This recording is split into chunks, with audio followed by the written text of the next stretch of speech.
Gente, eu vou direto para Brasília falar com o Gustavo Uribe, que está com o senador, ex-vice-presidente da República, Hamilton Mourão. Querido, com você.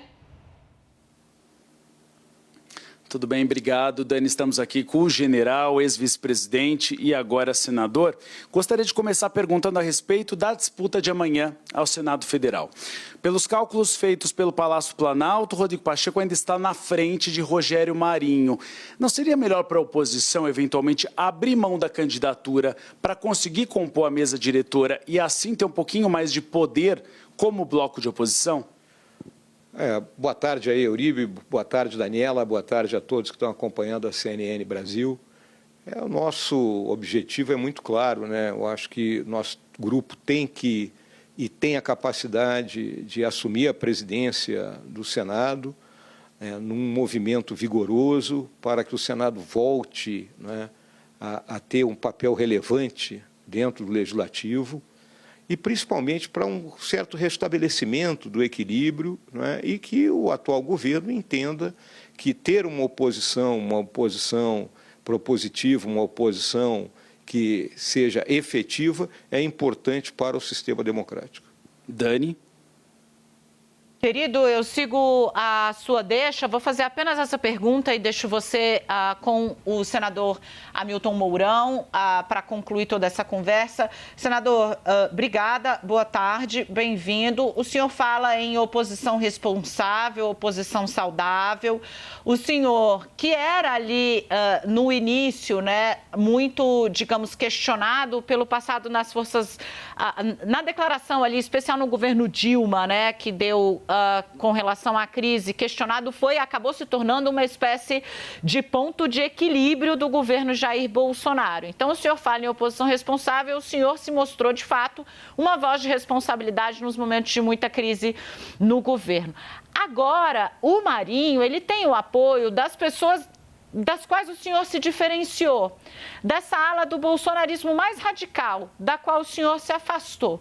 O senhor vê nisso um ganho, um prejuízo?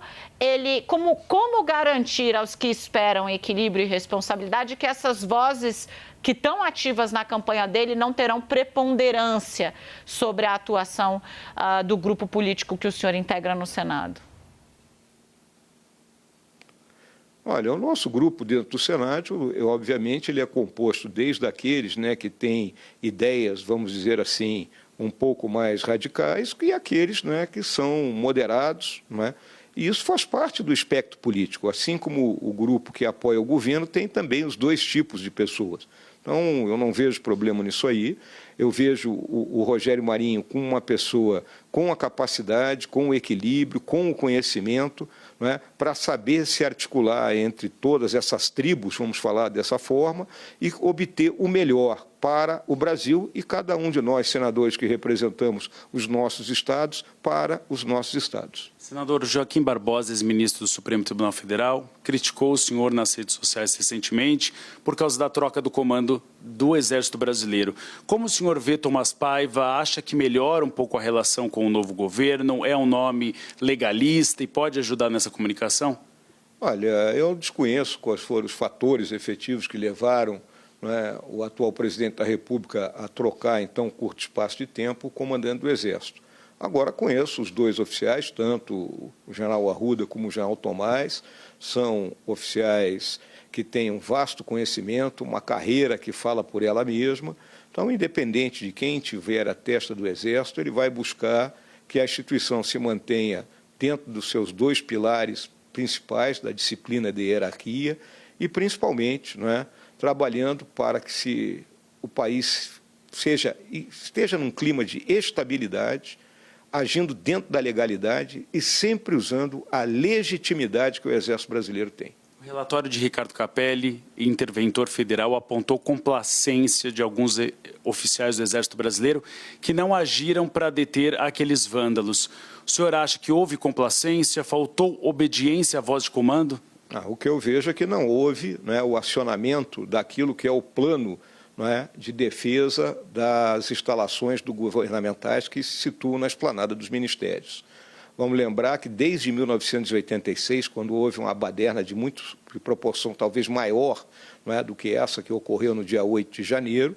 Não é? Esse planejamento foi sendo refinado e sempre que havia possibilidade de ocorrer algum tipo, não é, de manifestação que desencadeasse a arruaça, a violência, esse planejamento era colocado em execução a priori.